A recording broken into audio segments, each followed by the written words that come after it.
Hey guys, welcome back to another video on our channel, and if you are new here, my name is Kelly. And I'm Luis. And today we are going to be talking about the labor and delivery. We went ahead and did a Q&A because we were going to do a birth vlog, but that didn't go as planned. Things kind of started moving and there was a lot of screaming involved, and we're just gonna go ahead and tell you guys all of the details and the truth about what really goes down with labor and delivery. I was so ready for it too. I brought 2 cameras. I know. We were so prepared and it didn't go. So we're just gonna answer the most asked questions that we got on Instagram. If you are not following me on there, it is Lorraine _, so go ahead and give me a follow. And if you're not subscribed to this channel yet, go ahead and subscribe here. You don't wanna miss any of our videos. And let's just get into the video. Let's do it.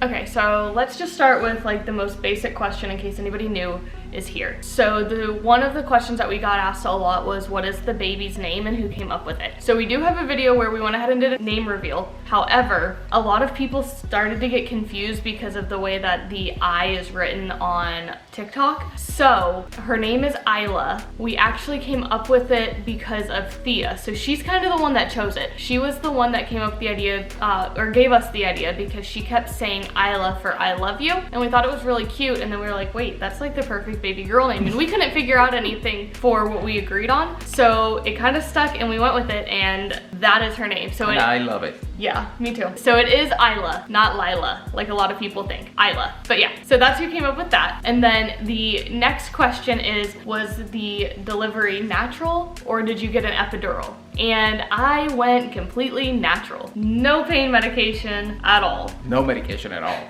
No, and I definitely felt it. Yeah, you did. But I did it with Thea and I wanted to do it again. And I also have like major fear of needles. So choosing to go natural was kind of more of just I'm gonna do it and I'm gonna push through it and this is how I'm gonna do things, because I don't like needles. They terrify me, and the needle for the epidural is ginormous to me. Oh, yeah. So no thank you. Oh yeah, you felt it. I felt it too. We'll explain that in a second. Felt what? I'm talking about needles. No, I'm talking about the birth. Oh, the pain from the pain from going natural. Yeah. He was a good sport, guys. Yeah.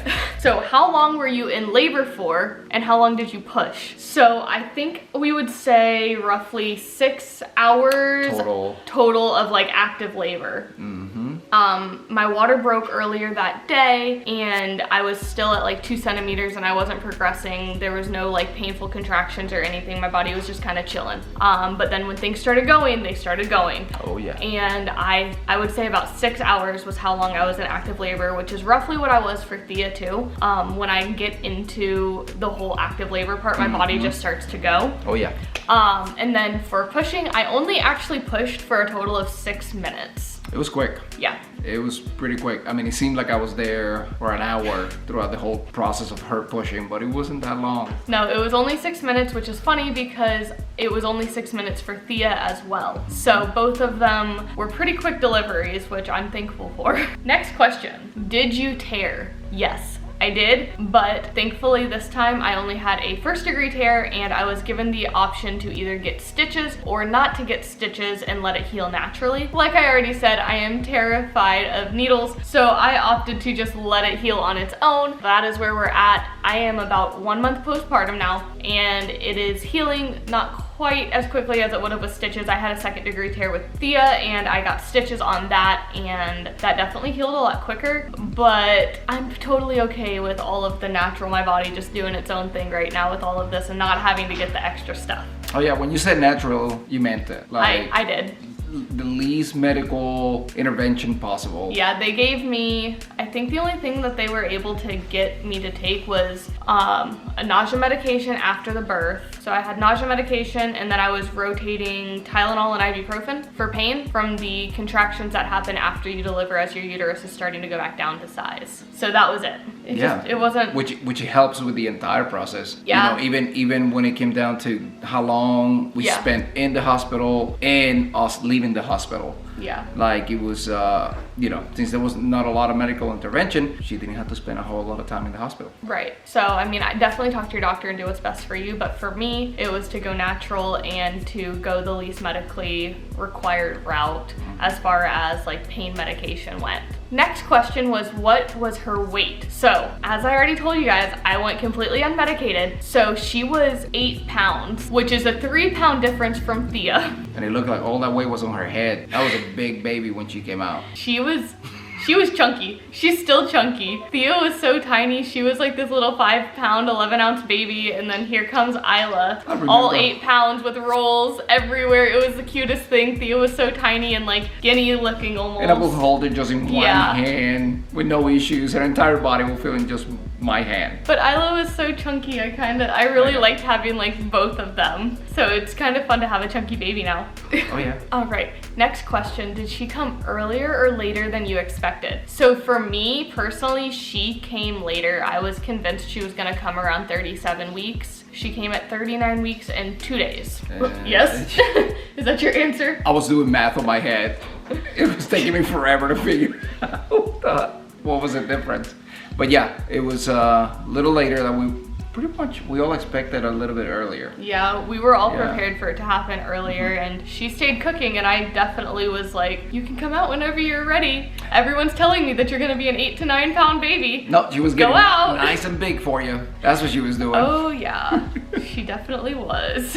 So, how did you handle contractions? This is a fun question because I did not handle them well at all in the way that I went about trying to take care of the pain from the contractions. Creative, to say the least. I actually still have a nice little yellowy bruise right here 1 month later that hasn't gone away on my wrist from biting myself. Now keep going, tell them. So I was trying to distract myself from the pain that I was feeling, so I was like biting my arm and like my finger and the bottom of my hand. The only thing that did for me was it bruised me up quite a bit. Afterwards, me and the nurses were laughing about it because it was kind of funny, but and thankfully I wasn't the first person that's done it. And I did get a couple messages from some of you guys telling me that you bit yourselves in labor too to help with the pain, but I did somehow manage to bite Luis. Repetitively. Okay, so she repeatedly was biting. Oh my gosh, I can't talk right now. I didn't beat you. So she kept biting me and squeezing with her nails on my hand, which I still have marks on my hands. You don't still have marks on your hand. Well, my skin is a little darker than yours, so things kind of hide. He exaggerates a little bit, but I was definitely squeezing the crap out of his hands. I was trying to, so he likes to brag about how he doesn't feel pain in certain parts of his body because of his younger days. And I was like, okay, so mentally in my head, I was like, well, let me just squeeze his hand as hard as I can and see if I can get a reaction out of him so that I can like see how strong I am and it'll like redirect my focus. I took it though. He didn't realize what I was trying to do, so I was like squeezing the absolute crap out of his hands and he wasn't saying a word, and I guess it was because I knew you were hurting more than I was, so I need to keep my mouth shut. Yeah, so he let me squeeze the crap out of his hands. He had a lot of nail marks. I had bite marks, and then he had a really good bite mark, like right here, that I somehow caught him on the back of his arm, and he bruised pretty bad there. And I think I grabbed him on his side too. Oh, right here. Right here. So I have this thing. Some people might call it a roll or something. Anyway. A love handle. So she grabbed and she squeezed, and I didn't know I did it. Yeah, no. Most of this stuff was things that I was like subconsciously mentally doing, and I didn't realize it until we started talking afterwards. The only thing I knew that I was like actively doing was biting myself to try and redirect the pain. That's probably why I felt like it lasted so long. Yeah. Because you were sharing the pain. A little bit of it. Yeah. At one point the nurse asked me if I wanted her to get me something to bite on, but I was convinced that biting myself was the better option. Probably don't take my advice on biting yourself in delivery unless you want a whole bunch of bruises. It wasn't my most intelligent moment that I've had. But in a normal situation, you wouldn't do that to yourself. No, definitely not. That was an extreme. It was really painful, and I needed to try and like needed to try and find a way to redirect where my pain was, to where I wasn't focusing so much on trying to get the baby out, because at that point it wasn't time for the baby to come out yet. And yeah, it was, I'm a mess. That's the answer. I'm just a mess. Let's just go ahead and go to the next one. So somebody asked how you felt during labor and delivery. So what were your thoughts with this one? Like the entirety of it? Yeah. So I was really scared on this one because I knew it was gonna happen quick based on Thea's labor, but it was a little bit eventful once the baby started to come out. I was completely scared. I mean, this time at least they kept me there. They didn't like kind of move me out of the way because everyone was scared for the baby. I don't think anybody was worried for the baby until the end. Until that moment. Yeah. And I don't know if you want to talk about that right now. So this one was definitely scary. I know a lot of people have like really positive birth stories. My body just doesn't allow me to have positive birth stories apparently. Everything goes so quickly and there's not a lot of time to react to things that start happening. So this was definitely a scarier labor and delivery than Thea's was. Thea's was scary in its own. This one all around was just worse. The feelings at the end when I was pushing and everything, it was definitely not what we expected or what we hoped for. Thea just came straight out and Isla did not. The delivery, one of the questions was this delivery easier? It was definitely not. This one was a lot harder and a lot scarier, which also leads me into the question of if there were any complications for me or the baby. For myself personally, I don't think that you could say that I had any complications. However, at the end, I got Isla's head out in 4 minutes of pushing. However, I could not get the rest of her body out as soon as her head came out. So she was not able to breathe for roughly 2 minutes and she had a double shoulder dystocia. So both of her shoulders were stuck inside. I remember them telling me that I have to push the baby out right now. And I felt like I was pushing. I thought I was pushing. As far as I know, I was pushing, but she was stuck and she couldn't come out. And since she was still attached to the umbilical cord, she wasn't breathing. She wasn't able to breathe the oxygen even though her head was out. So I remember them having me flip in different positions while her head was out and they were calling emergency codes on the little like phones that they have. They called NICU in, which really freaked me out. He started, I don't think you realized it, but he started to get kind of high pitched where he was like, you have to push right now. You have to get this baby out now, Kelley. It was a lot of emotions. It was a lot of hectic craziness where everybody was saying, do this, do that. And in the moment I felt like I was doing everything, but nothing was actually working. I think that the midwife was a little bit unsure of what was gonna happen. She eventually was able to get her hand in to be able to help pull the baby out. Isla ended up being fine. I mean, she took a beating coming out. Yeah, so her face, but like as far as breathing, and there was no need for like resuscitation or anything. So that's the part where I, of course I was really, really scared throughout the whole process because I can see the baby. I don't see the baby breathing. The baby came out so quickly that she was bruised. Yeah, so she had a lot of bruising on her face, mainly just her face because of how quickly she came down the birth canal and came out. My body was, as soon as like my water broke, I went from 5 centimeters to having her in like an hour and 10 minutes, I think. It was pretty quick. It moved really quickly. And she was pretty bruised up and a little bit swollen from how quickly she came out. However, she did not have any like injuries, thankfully. We definitely got lucky with that. Well, the whole experience at the end was absolutely terrifying, and to be completely honest, I think that we are 100% lucky that nothing actually happened in a negative way. Aside from like the bruising on her face, we had a wonderful team that was able to figure out what to do and how to do it as quickly as they could do it to where there weren't any issues or major complications that could affect everything. I mean, when she came out, because of course, you were still going through the whole thing, and they pulled the baby out and I'm looking at the baby and she's limp, and the bruising and all of that, like Thea did not look like that, even though it was also eventful. But Thea cried right away. Well, she didn't get stuck either. She she was able to come out completely. Yeah, and you know, and it took a little bit for them to actually get the baby to cry, and you know, by the time they got to the little incubator they had there, they put her down. She was still not breathing, and they started playing with her, moving her around, and then when I heard that gasp of air and the noise, you know, life came back, and for me and the baby and everybody there. Yeah. So, you know, and that's this type of birth, or the type of experiences that we having with birth, it's gonna lead us to some decisions that we have to make later on.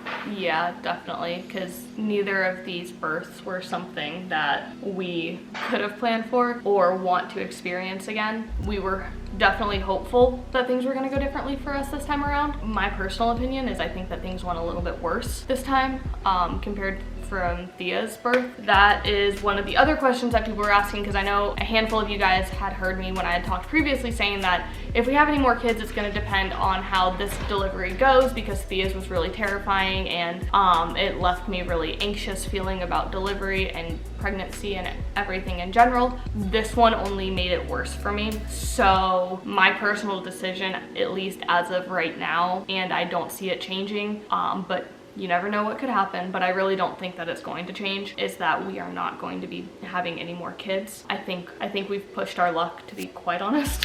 Yes, you know, I was really hoping, because that's the one thing that we talked about. Okay, are we gonna have any more kids? Yeah. And you know, you're sitting there with a big belly, and we're talking about the next kid, right? Right. Which I'm sure a lot of people do. Having fun about imagining. You know, we were just kind of putting everything on the birth experience, right? If it was anything close to Thea or worse, we decided earlier that we were gonna consider calling it. Yeah. And that was gonna be it. And you know, we love having our babies, and we would love to have a whole bunch more babies. But if that's the risk of the baby or her, I think it's not worth it. I don't think it's worth it. So the last question that I had was, what are some uncommon things that people don't talk about when they are talking about after you have the baby? So like the 4th trimester, or what you experience after you have the baby and you're still in the hospital. And for me, one of the things, and I don't know, from my personal experience, and both of my births have been completely unmedicated, so this could also play into why I have this reaction. The uncontrollable shaking that my body goes through after I have the baby. Nobody told me about that, and it freaked me out. It freaked me out this time around, and I was expecting it. But like my whole body was just shaking, a lot stronger. and it was they said that it's like the adrenaline buildup from everything in your body, like coming down from the adrenaline high that it had. But nobody prepares you for it, and even when you know it's gonna happen, it's such a weird feeling, because you're like, okay, body, stop doing this, and you can't help it. Your body's just like freaking out, moving like this. So that was one of the things. And then TMI, but y'all, you bleed a lot after you have a baby. Like, and the first time around too, nobody prepared me for that. So like all of a sudden I felt like I was like gushing blood, and I'm like, oh my gosh, is something wrong? Like, do I need to get rushed into like surgery? What's happening? So yeah, if you haven't had a baby before, expect that to happen too. I don't know why it's not talked about as much, but that's definitely something that I've had that was really weird to me. So those are like the not complications, but those are like the weird things that happened after birth that you're not prepared for. And it's crazy, because when people saw you after you had the birth, you know, people tell you how great you look and all of that, not knowing that behind the scenes there's a lot of uncomfort. There's a lot of stuff that's still coming out. There's a lot of things that you don't notice unless you're like personally with that person, to where you're part of the aftercare of having a baby, and how long it goes on for, and how long you have to wear diapers. You go back to wearing diapers. You have a baby that has diapers that you have to change, and now you're changing your own diaper and theirs. So that's just something that like I feel like more people should tell you about, because you're kind of like, wait, what is happening? This is so weird. It's not the most glamorous recovery.